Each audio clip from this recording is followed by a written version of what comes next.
Okay, so today we're ranking all the Pokemon games. Except of these, I'm probably not going to include XD or Coliseum because they're not mainline. I don't know why they're here because the rest of these are mainline games. It's just these two are not.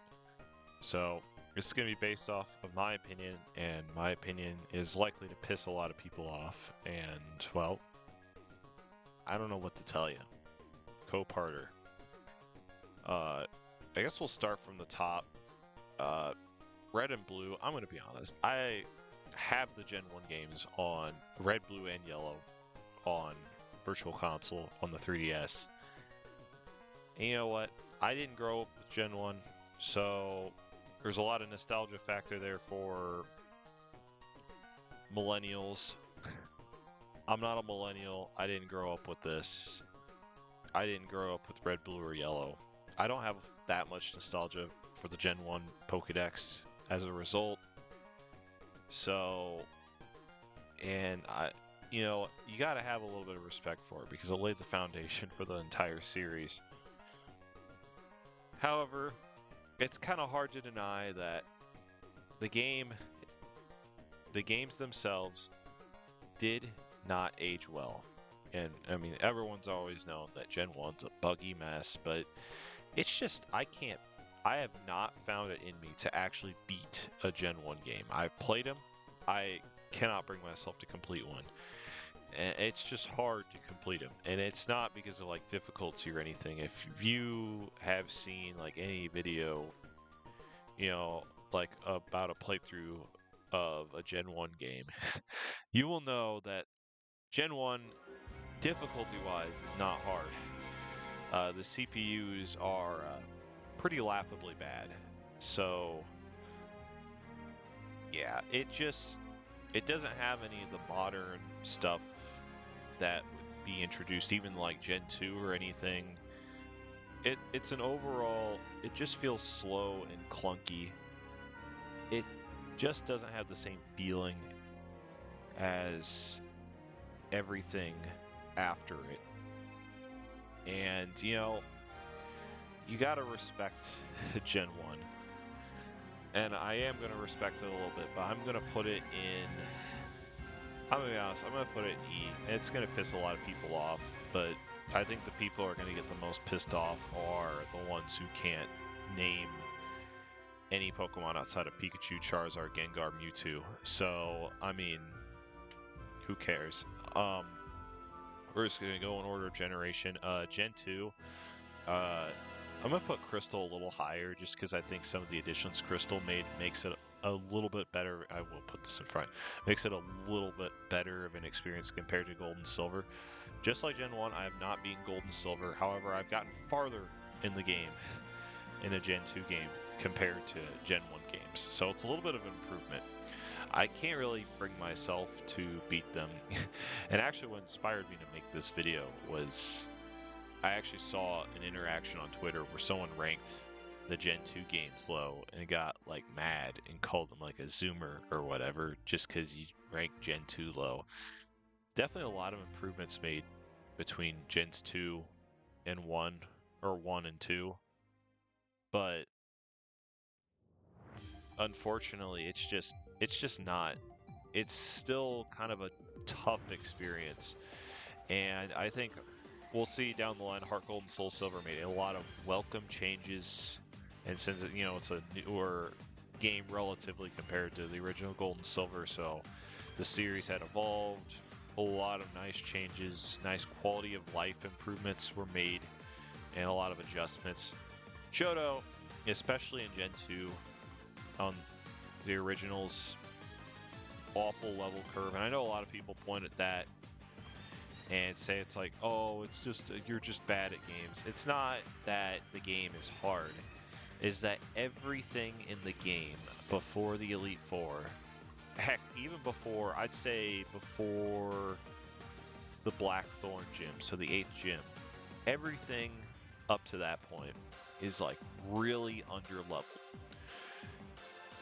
And after you beat like the 7th gym, I don't remember, like Price, I think you do the middle gyms in like any order basically. But after that,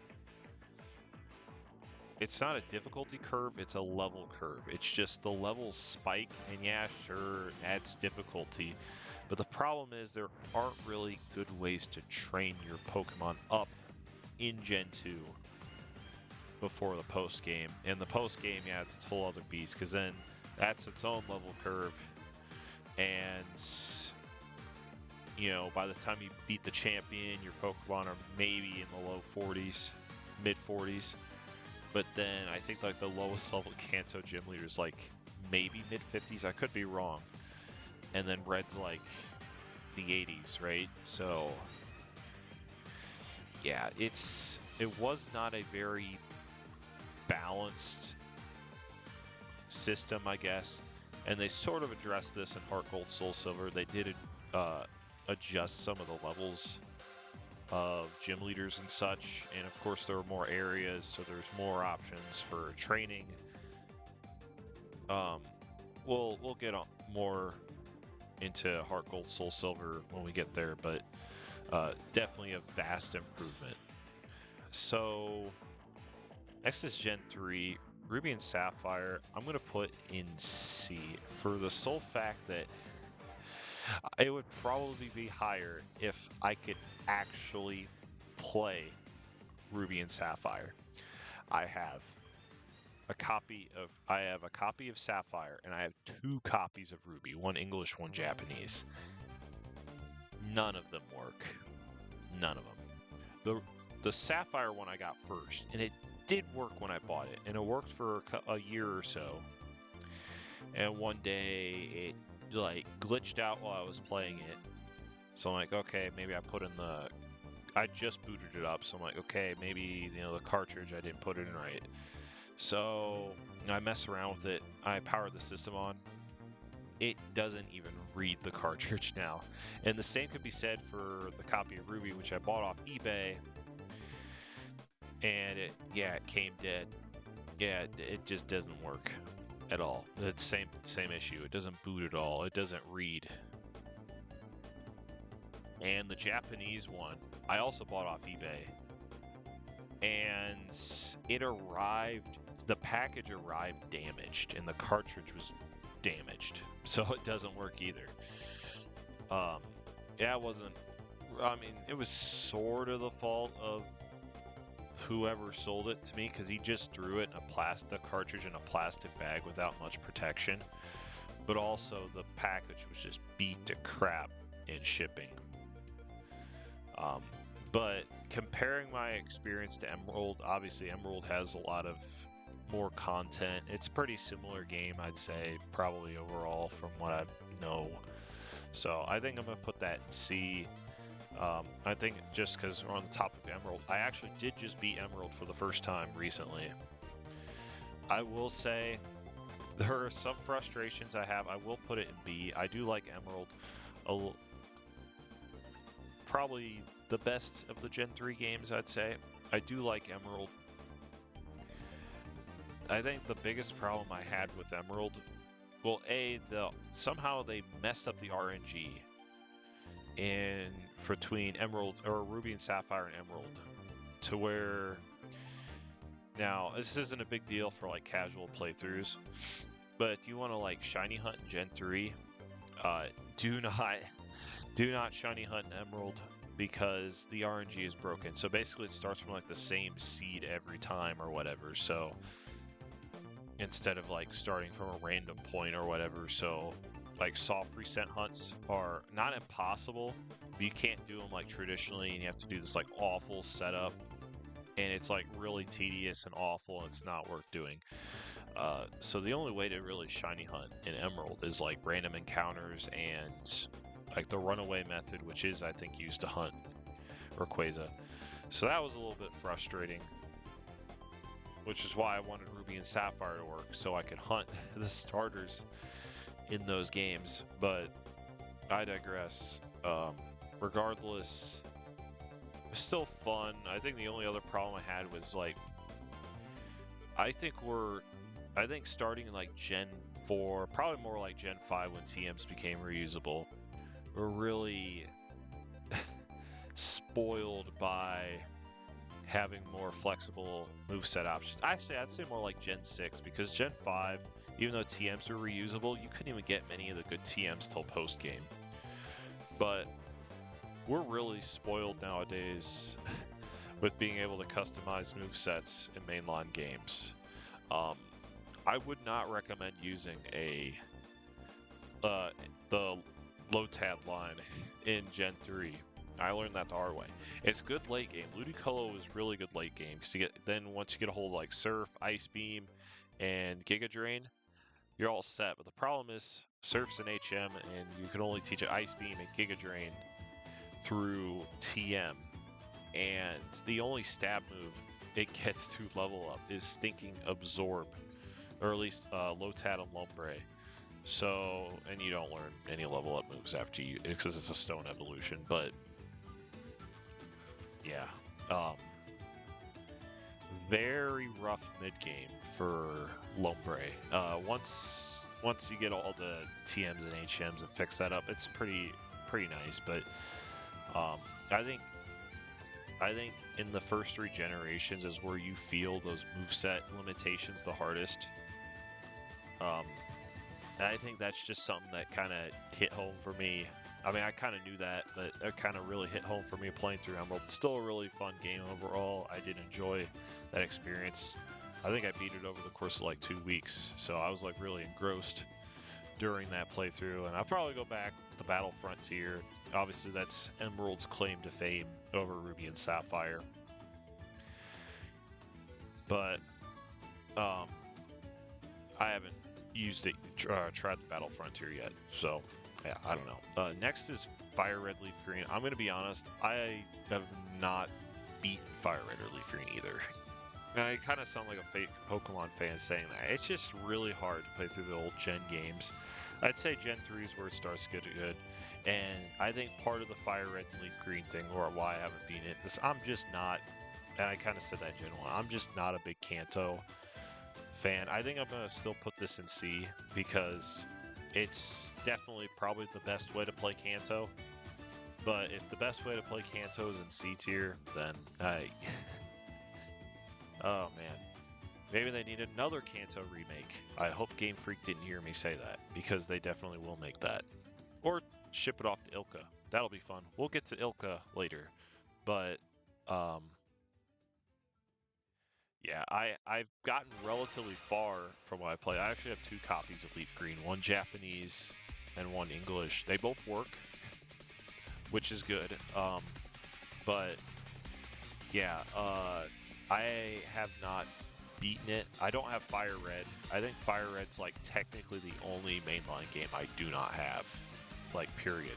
So I could buy it on the eShop. They're on the eShop right now, but $20 for a friggin' GBA game is ridiculous. So I've been hesitant to shell out my money on that. But from what I've played, it's probably still the best way to play through Kanto. And now it's accessible because it's on the eShop. So you don't have to resort to playing, well, we'll get to that later. But yeah, with the Sevi Isles, I haven't, like I said, I haven't really dabbled too much in that, but they look cool. Definitely a lot more content. I think what would stop it from being higher is the fact that you can't get like later gen evolutions, so you can't get like Scizor or Blissey or anything like that during a playthrough, or Crobat. You have to wait till the post game when you get the national decks to get the right to those Pokemon, which is kind of stupid. I kind of get why they did it, but it's just, I don't know, just let the Pokemon evolve. Let them have their access to their best form. Moving on to Gen 4, controversial opinion. I'm gonna put this above Crystal.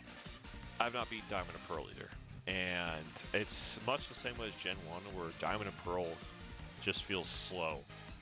And there's really no reason to really play through Diamond and Pearl if you're not like nostalgic for it, because Platinum, I don't know if I'll put it like quite an A.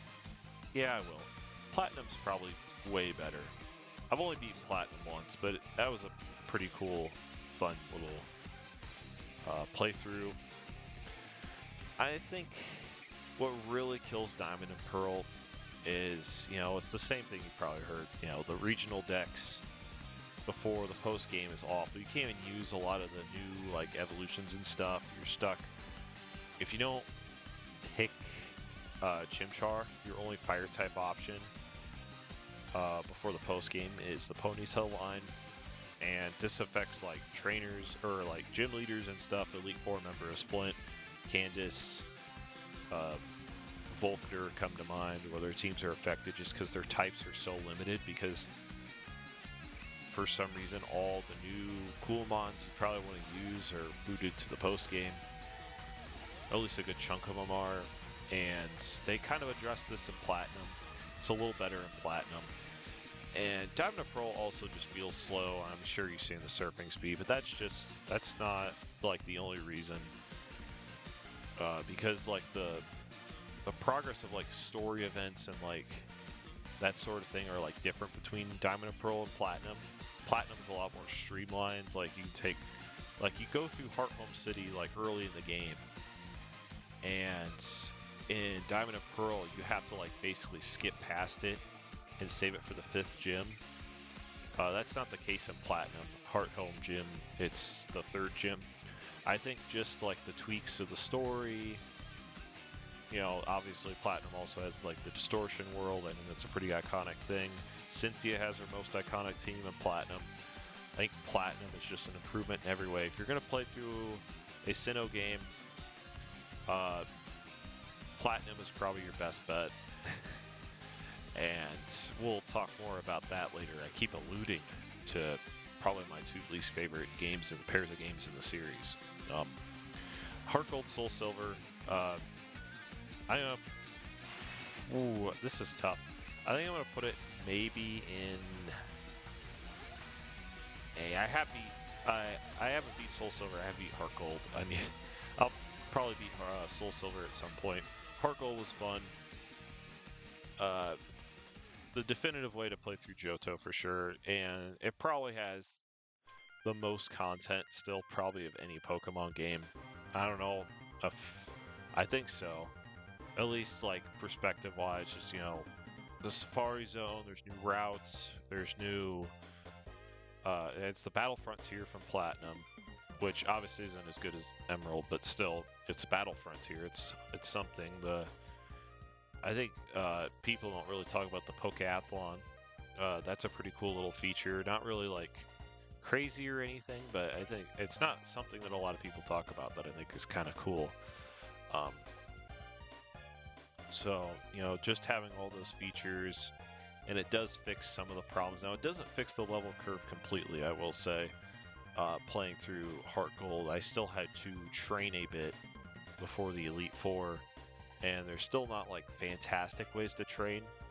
Now, like I said, there are some extra areas like the routes connecting to the new Safari Zone. Those are new. Those were not in the original Gold and Silver, and those are definitely welcome improvements for sure. But it's still kind of tedious, even with like the raised levels and new training spots. Still not ideal, but it's definitely leagues better than what you have to do in Gen 2. We're just going to go ahead and put these up here, and I don't know if I have to explain myself really too much. Top tier story, and maybe I'm a bit nostalgia blind. Black was my first game, or my first Pokemon game rather. And I've beaten all 4 Gen 5 games numerous times. I played through Black and White 2 every year in the midst of my playthrough right now. Just a lot of cool locations. I know people dog on the region for being more linear than previous regions, but I think Unova does it a little better than future regions. And, it does play into the story. And like I said, the story is probably the best in the series. Of course, a lot of people criticize the designs of Gen 5 Pokemon as well, and yeah, sure, some of them are kind of carbon. I can't say carbon copies, but like mimicking Gen 1 Pokemon. I think in some cases though they're better than the Gen 1 Pokemon. I think like like the Conkeldurr line is supposed to like mirror the Machamp line. I think a lot of people would probably prefer Machamp, but I think Conkeldurr's I think the better Pokemon both in like competitive terms and like I think even design. But maybe that's just my opinion. And I think Gen 5 kind of gets a lot of hate. There's a lot of good designs in Gen 5. I'd say that like I think if you look at it that maybe Unova has some like lower lows in terms of Pokemon design, maybe compared to other regions, but I think the highs are higher. Bleh. It's past 2 a.m. as I'm recording this, so I apologize for that not coming out right. But um,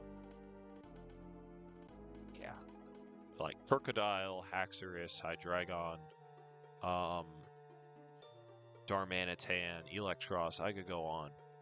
Just so many good designs. And like I said, I'm definitely biased. I don't care. Soundtrack's amazing. A lot of great locations. A lot of underrated locations too. And just because the region looks linear doesn't mean there aren't like side areas you can explore in either games, especially in Black and White 2. I know Black and White 2 gets a little flat because of the PokeStar Studio thing. And for some reason, everyone's like, oh man, it takes like half an hour to get through that. And I actually just timed it like last week. It took me like 6 minutes to get through that. Like, okay. I mean, it's a little bit of a detour, but it's not like it completely halts your progress and there's some big, like, game ruining moment like some people make it out to be. Hopefully, one or both of these pairs get remade someday. We'll see when that happens, as long as it's not made by Ilka, and as long as they don't make the same mistakes as a certain other pair of games that we will get onto in a bit. Moving on to Gen 6, I've got a lot of nostalgia for X and Y. I'm going to be honest though, I don't know if I would put it higher than like, and maybe nostalgia's elevating it a little bit, you put it in C. I got a lot of nostalgia for X and Y. I like the starters. I think the region is cool. A lot of cool locations, and I think the soundtrack is pretty underrated too. Unfortunately, X and Y are pretty rushed games, and I think that's pretty felt with like the Zygarde stuff being thrown into Gen 7, and I think Legends ZA tied up a lot of loose ends nicely. But, you know, knowing what we could have gotten, you know, what they were planning in like stages of development, they cut like half the region out. Like the Southern Kalos has been like a conspiracy theory for years, and finally we got confirmation of its existence. It just, X and Y feel like probably, I can't say they're probably the most rushed games in the franchise because, oh man, we'll open that can of worms, but I feel like X and Y and the Kalos region in general have had a lot of potential, and like I said, ZA kind of fulfills that, but it just really feels like it's a bunch of potential that doesn't really, you know, go anywhere. And the new Pokemon, the pool of new Pokemon is quite small compared to literally every other region, and it kind of sounds like that was by design. Because it is a large regional dex, there just aren't a lot of new Pokemon. And I think that's probably another big problem that I think a lot of people have with X and Y.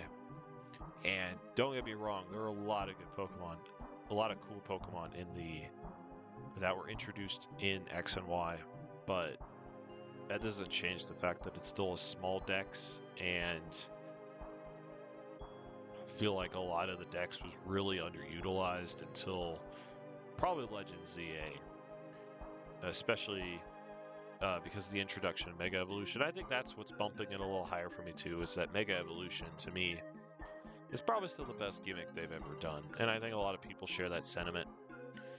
Um, and looking on to what gimmick was probably my least favorite, I'm sure you can probably guess what it is, but it just feels like they could have done more with it in X and Y.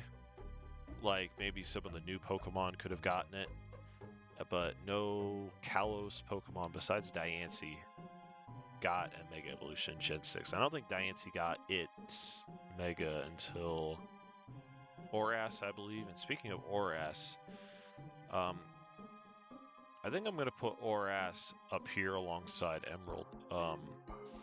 I don't think they quite stand out as huge improvements over the originals, quite like Heart Gold and Soul Silver, but just the added lore with the Mega Evolutions. I think the region was redesigned very well. I know not a lot of people would probably agree, but I think, just the redesigns of a bunch of like characters and the region itself, like Mauville City, I think overall makes it a much more interesting region. And, there's still some cool features there. I think the Mirage bots are pretty cool. And soaring on Mega Latios or Latios is also pretty cool.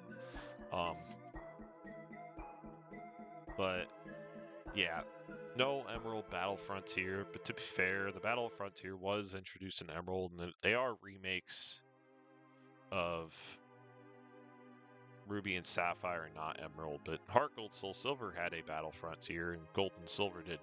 In fact, the first iteration, like the Battle Tower, was actually introduced in Crystal. And Heart Gold Soul Silver did have a lot of elements from Crystal in the games. So I guess it's more of an expectation thing. And I guess on that point, it's kind of disappointing, but I'd say overall, Oras still does a good job. And hey, the Team Aqua redesign, immaculate. Next is Gen 7. These are kind of tough for me to rank, and I think I like Gen 7 more than most people. I think I'll put Sun and Moon down here, and I think I'd put Ultra Sun and Moon. You know what? I'm going to be a little brave. I'm going to put Ultra Sun and Moon up there. I think out of all of my 3DS and DS games, or at least all of my 3DS games, the one I put the most hours into was Pokemon Ultra Moon. I would say overall the story is better in Sun and Moon. They kind of made some changes in Ultra Sun and Moon that kind of make it a worse story, but the pacing is a little better. Still a lot of dialogue, and I think that makes it hard to play through for some people. And if you can get past the dialogue, especially in Sun and Moon, you've got a pretty good story. I don't think it's quite on par with Gen 5s, but it's still a really good story by Pokemon standards. Still a small pool of new Pokemon, but a little bigger than X and Y. And still some cool underrated Pokemon there. The trials instead of gyms or whatever, I don't really care that much either way, to be honest. But I know gyms are sacred in Pokemon. That's why they brought them back in Gen 8, but I think I gotta give them kudos for stepping out of the box a little bit. Ultra Sun and Moon just has way more features. Ultra Warp Ride's pretty cool. Just being able to get old legendaries and shiny on them pretty easily. Yeah, there's also Mantine Surf, which I think is really underrated. And it's like an alternate method, I think, to get BP instead of just like doing the battle tree, which I think is probably more appealing to some people. And like I said, the pacing's a lot better. I think they also improved the regional decks a little bit between Sun and Moon and Ultra Sun and Moon. If you want the better story, you go Sun and Moon. But if you want a little bit less dialogue, you want to get your starter quicker and maybe a better regional decks and more content, you go Ultra Sun and Moon. I think I like Ultra Sun and Moon better just for the content. But, oh no. I realize we have gotten to the dreaded part, and you know what? And people are probably going to be pissed. But first of all, it's Kanto Remake number 3. Did we really need it? I have no idea. I know, I get it. It was supposed to bring the Go crowd into it. And I know I have called this the Pokemon game for babies. And I think my main problem with Let's Go is the catching mechanics. So, if you never played it, it's unlike Wild Encounters are unlike anything seen in the series before that point. So it's kind of similar to Pokemon Go. You use the Joy-Cons. Now you could only use the Joy-Cons or this weird Pokeball accessory you had to blow $50 on. You can't control it any other way. You can't use the Pro Controller, mind you. There's no way to turn off the motion controls to play without them. So you have to use the Joy-Con and you like fling your arm to throw the Pokeball at it to catch the Pokemon. Now the problem is, A, this isn't always accurate, and even if I throw it straight every time, sometimes the Pokeball veers all the way off to the left or right for no reason. Okay, that's fine. But then you think about the fact that you can really only use the Joy-Cons or spend $50 on a little Pokeball that doesn't even look comfortable to hold while playing the game. And you realize that, gee, these Joy-Cons are kind of known for the analog stick drifting. You know what? Guess what happened to my Joy-Cons? They got Joy-Con drift. So I didn't use the Joy-Cons. I had to use my Pro Controller. You know, Joy-Cons are expensive. I know I could have sent them into Nintendo to fix it, but the fact that, you know, a game so heavily designed around a faulty controller, you know, it just baffles me. And if you have drifting Joy-Cons, this game is basically unplayable. And besides the fact that it's basically just Kanto nostalgia bait meant to sucker in the Pokemon Go fans, you know, I don't know. It just feels like a spit in the face. And, you know, I have the Switch 2 now. I have new Joy-Cons that came with them. You know, they work now. They don't drift anymore. Maybe I'll give Pokemon Let's Go another try. I don't know. I don't like these games just because of the premise of them, the catching mechanics. It's Kanto. I didn't grow up with Kanto, so I don't have any nostalgic attachment. Doesn't mean I hate Kanto in general or Pokemon from Kanto. I don't like them being shoved down my throat, okay?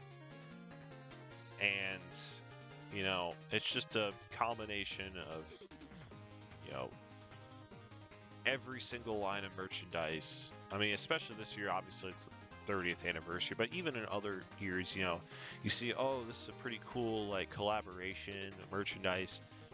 Every single time, it's Pikachu, Charizard, Gengar, Mewtwo, and maybe some other Gen 1 Pokemon.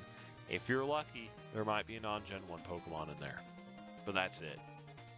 And it's just kind of, when you're a younger Pokemon fan, you know, it's just, it doesn't appeal to you. It seems like they're only trying to appeal to, like, 30-year-olds, you know? And, you know, I don't know. And maybe it's just because, like I said, maybe it's just because I didn't grow up with Gen 1. But I just don't have that fondness for the original 151 as a lot of other people do. And, you know, when you see another Kanto remake over, you know, a new Pokemon game. Well, even I think we were supposed to, even if we got like Gen 8 that year, I think, I don't know. This was the only Pokemon game. So I first started pre-ordering games with X and Y. And this was the first game this was the first game I had skipped. I did not pre-order this. I did not get Let's Go the day it came out, unlike other Pokemon games.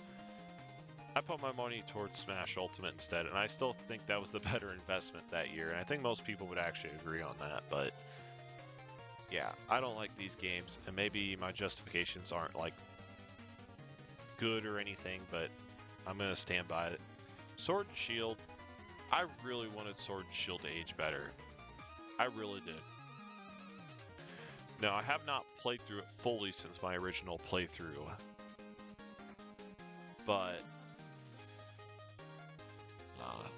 I'm still going to put it pretty low. Because I went back to it because I think last year they introduced a reward in Pokemon Home.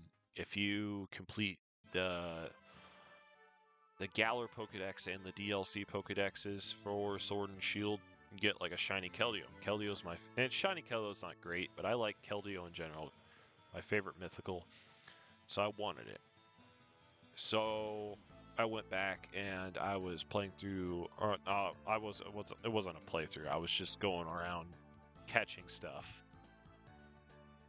But then I realized that, you know what, the wild area is not as good as I remember it, and that was like the big selling point of Sword and Shield. And the problem is that you are locked out of catching certain Pokemon because like the Pokemon encounters like rotate daily, but there's not really any way you can control it because the weather changes every day in certain areas. It's just a mess. And I quickly realized this and I gave up because I just completed the Scarlet and Violet decks and all that for the Shiny Meloetta, and this seemed a lot more tedious. And if you're talking about linear regions, you know, people get on Unova for being like linear. Galar is literally a straight line.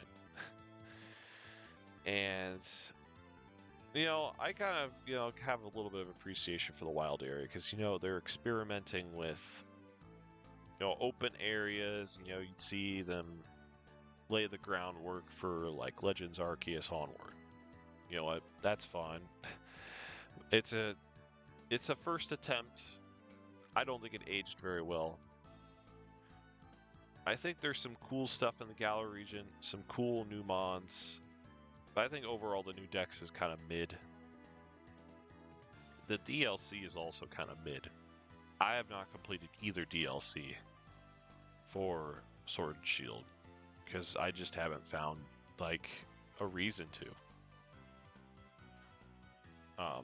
But yeah, it just, I don't know. I think maybe part of it is the whole Dexit thing because I think this goes back to why Gen 1 stuff kind of gets on my nerves a bit, but you know, just with, you know, Dexit, you're like, oh man, all these new Pokemon. Who's going to be the ace of the Champions team? Oh, it's freaking Charizard. And if you weren't around, Charizard was the only non-Galar starter in the game at launch. Now, later on, you could transfer in Blastoise, Venusaur, and then, you know, the Alola starters. But it's just like, well, Charizard is just kind of become the face of it. And this is really where it started, where Charizard's shoehorned into everything for the sake of it. Even in Scarlet and Violet, spoiler alert, this isn't like they didn't like fully like leave out Charizard either because I think when they first made it home compatible, you could transfer in certain old starters like Samurott, Typhlosion, and Decidueye, but those were the Legends Arceus starters, so that made sense. And only Charizard, not the other Kanto starters. Charizard was the other one you could transfer in. Maybe there's Kalos starters too, I'm not sure, but I know for sure Charizard. It was only Charizard. So Charizard's just kind of become the face of something that Sword and Shield started. And they said, you know, I kind of get Dexit from a developer standpoint because yeah, it becomes like maybe it's a little too much to ask for a player to freaking catch over 1,000 Pokemon. Well, it wasn't 1,000 then, but it's now.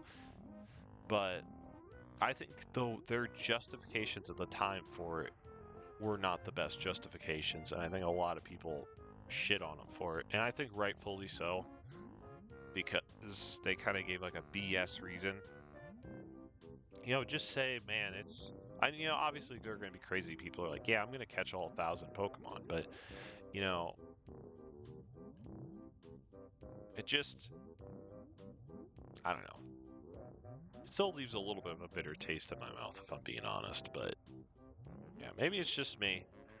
I just don't feel like Sword and Shield aged very well. I'm sure a lot of people disagree. I've seen people call this game like underrated now. Like, what? I don't hate it. It's functional. It's a functional game, which cannot be said about most of the remaining games on this list, all but one, really. It's functional. It's just overall not aged very well.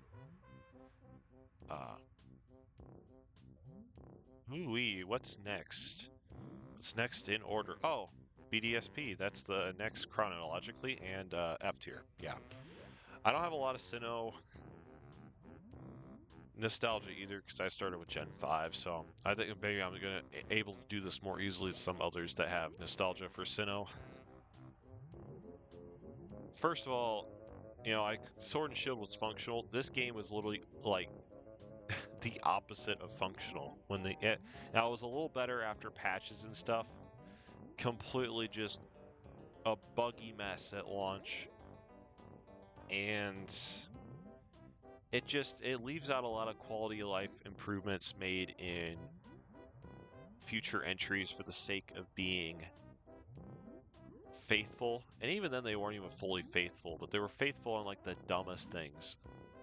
Like they sort of kind of fixed the Dex problem with the new underground, but not really. I don't even think I think the underground in BDSP is overrated. Like, yeah, sure, you can catch Pokemon. It kind of fixes the Dex issue, but it doesn't go all the way. And I think some of the aspects of the underground are underbaked. Like, the secret bases suck. All you can do is place statues in there, and the statues don't even really do much. Like, I think they have some sort of effect on the encounters, but it doesn't really have a meaningful effect. So you're basically, there's like no other decorations. Okay.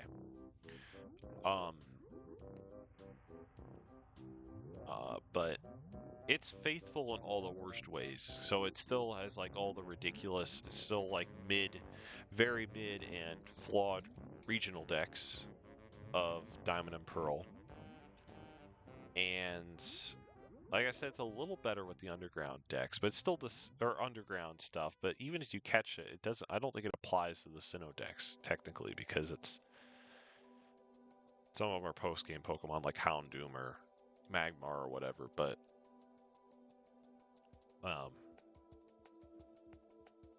yeah, but so not only is it still like carry over the decks and the teams that for like gym leaders and Elite Four members and like Cynthia that were improved in Platinum, they go back to their base Diamond and Pearl teams, which if you've seen Volkner and Flint's Diamond and Pearl teams, you'll know that, yeah, and they're like, oh, but they're twisting up to make it more of a challenge.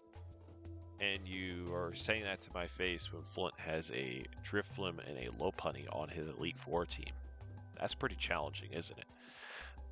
And oh, Volkner has an Octillery. That's a really powerful Pokemon. Very tough to defeat. But yeah. And even has some of the same bugs as Diamond and Pearl. Like there was like a glitch in Diamond and Pearl, which was fixed in Platinum.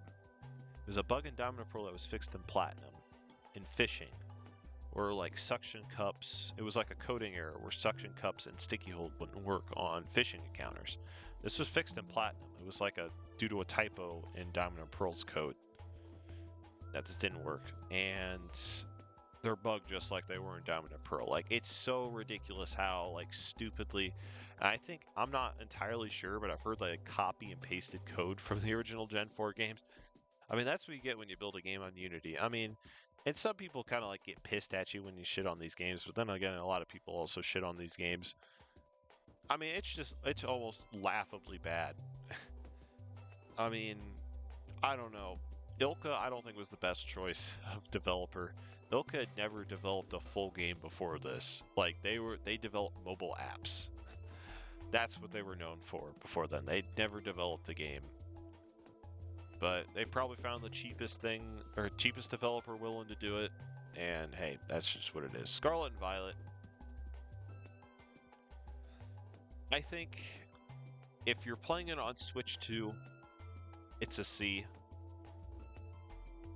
if you're playing it on Switch 1, it's a D. I think I will put it above Diamond and Pearl, but another buggy mess at launch. I wouldn't say buggy, it's more so, I mean, I have encountered quite a few bugs, and I do have them on clip on my Switch. But the problem with this game, at least on Switch 1, this is not a problem on Switch 2 because the Switch 2 update was a godsend for this game, and it actually makes it playable, is the god-awful frame rates. Now it is a little playable. I'm not gonna like exaggerate it too much, but the fact that a AAA game struggles to run, like I think some infamous areas in the game, Casa Royal Lake, Tag Tree Thicket, or as the community calls it, Lag Tree Thicket, for a reason. Constant frame dips. It's just awful to look at, and I don't know. I don't feel like the story was like that great. Oh yeah, I forgot about the Sword and Shield story. The story is non-existent. Anyway, Scarlet and Violet doesn't really have much of a story. I do like the open world aspect, and I did have a lot of fun with it. But I don't know. I think the DLC could have been better too. I think it's a little better than Sword and Shields, because I actually did complete the DLC for this. I kind of had to anyway. I completed the stupid decks and all that. But I think the Kitakami story at least manages to be a little more interesting than the Urshifu story in the Isle of Armor, and they suckered me a little bit with the Unova nostalgia with Blueberry Academy. But I don't really like Blueberry Academy. It's a dome in the middle of the ocean. It's Unova only in name, probably just to appease people when a Gen 5 remakes, because maybe we're gonna be mad or something about Legends ZA. Oh shoot, I skipped Legends Arceus. Oh well, I'll do Scarlet and Violet now, so since we're talking about it. But I don't know. Scarlet and Violet, just I don't know. I think on Switch 2, it's a perfectly fine experience. If you're playing on Switch 1, may God save your soul. That's all I'm gonna say. And the glitches are more plentiful than anyone would like to admit, and I have experienced many a glitch where I just start randomly like I take a jump off a cliff and I get stuck in the cliff and then float, and it acts like I went out of bounds or something, or like I run into a Pokemon that's like 2 million light years away and it starts at a wild encounter. Like, okay.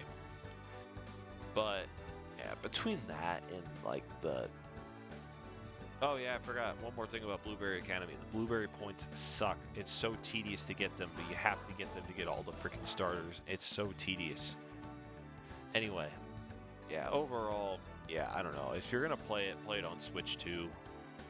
If you have a Switch 2, if not, like I said, may God save your soul, I guess. I don't know. Legends Arceus, I feel bad for skipping that.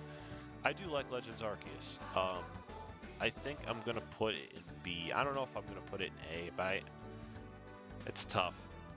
I think Legends Arceus it was probably the best Switch Pokemon game by far. Obviously, looking at the tier list, but obviously Oshawott there, always going to be a plus for me. But I think it was also probably the most fun Switch Pokemon game in terms of exploration. Like, yeah, sure, Scarlet and Violet's open world. I just felt like there was more room to like screw around, and maybe that's just because of the catching system and just how that worked in Legends Arceus. There was like more room to just screw around and explore and do all that type of stuff and kind of get lost in the environment. I think that's probably what sets it apart from the other ones. Scarlet and Violet, yeah, it's open world. It just doesn't quite have the same appeal, because maybe it's just because of how it uses the regular Pokemon battle system that we've all known and loved for so long. And I don't really like the battle system in Legends Arceus, but the good thing is it's not really built around that. It's built around catching Pokemon. Now we will get on to the other Legends game, which is built around battling, and I have a lot to say about that. But I think just because it feels a lot more open, and you know, it's not like completely open like Scarlet and Violet, but it still feels open, fun to explore. I think it was a nice, refreshing take on Pokemon that we hadn't seen in the series. And I wanted to feel the same way about ZA. I really did. And I really don't know where to put ZA. I'm gonna be honest. I didn't super enjoy my playthrough with ZA. And I don't know what the heck was the deal was with Twitter when the game came out. Like, oh, this is 10 out of 10, the best Pokemon game. I guess you can have your opinion if you want. I don't see it. I really don't. I do like the lore that it adds to the Palos region. But it switches up the battling to kind of more like an action RPG. You know what? That's fine. I don't hate that idea. I think just the way the game utilizes this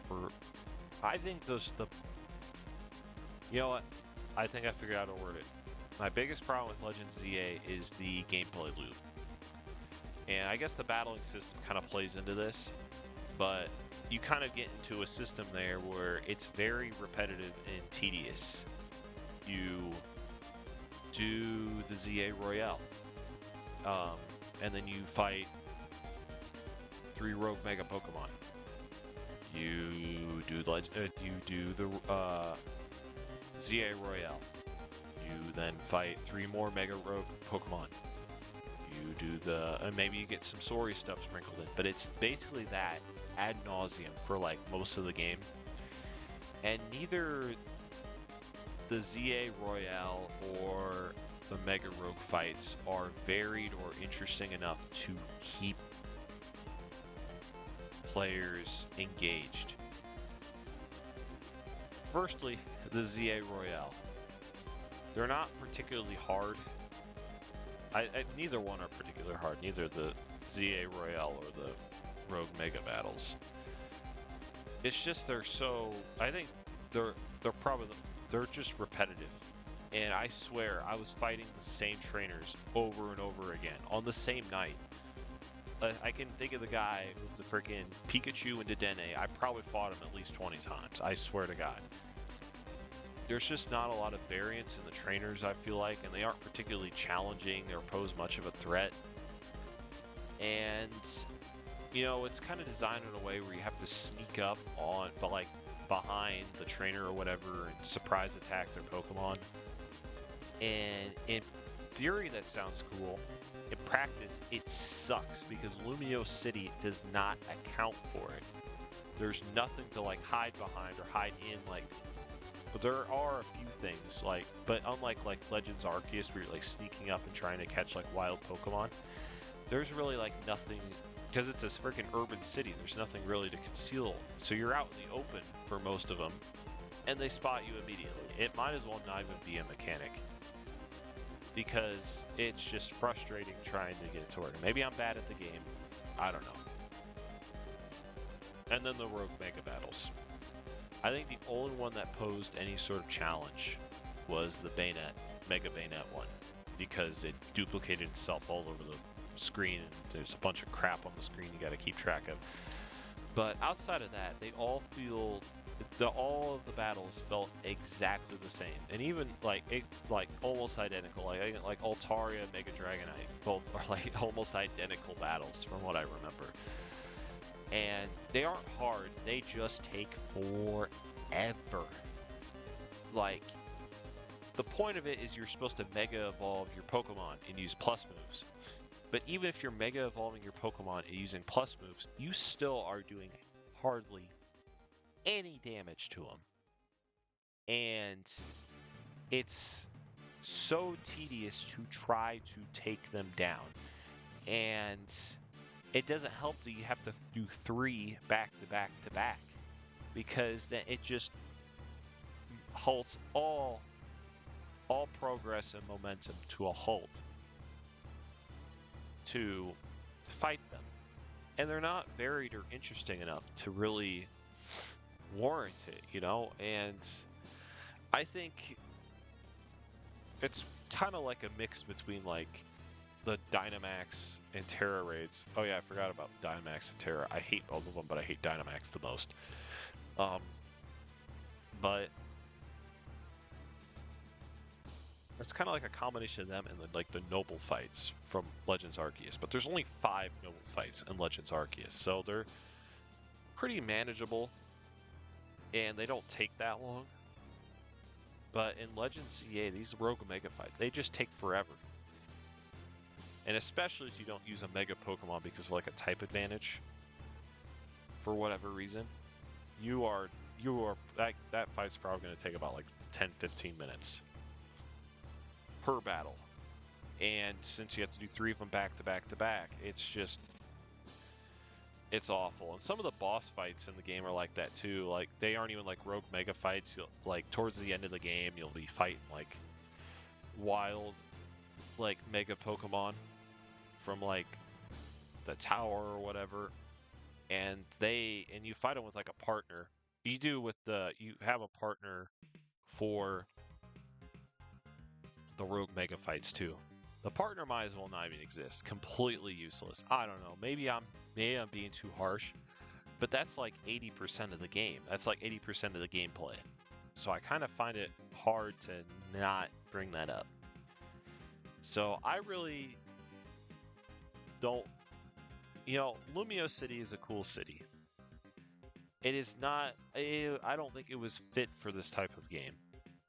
There's a little bit of exploration to do, but I just, even like playing the game a lot, I felt like I was always getting lost, and I always had to keep looking at the map to see where I was at, because everything in the stinking city looks exactly the same. And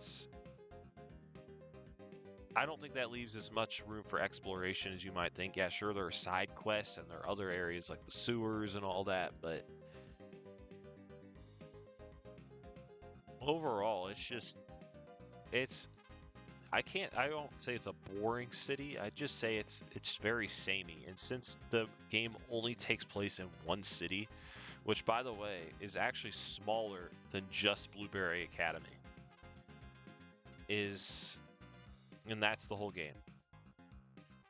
It's just, I don't know. I think it was very overhyped when it launched. And I think it was just a case of people trying to drown out, like, people like overly complaining, not quite like I am, but like saying this is the worst game of all time, Game Freak needs to go fuck themselves or whatever. But that's not what I'm trying to do. But I think it was just people trying to drown that out, and they're trying to like convince themselves it's the greatest Pokemon game of all time. Maybe it is to you. I don't see the appeal of it, personally. And as for the DLC, I have not bought it, so I have not played it. From what I've heard, it's very tedious. So I don't know why I would subject myself to more of the same. So yeah, that's my thoughts on all of the mainline Pokemon games. I feel bad leaving XD and Coliseum out. I have played Coliseum, I have not played XD, but they aren't mainline games, so I'm just not including them for the sake of the video.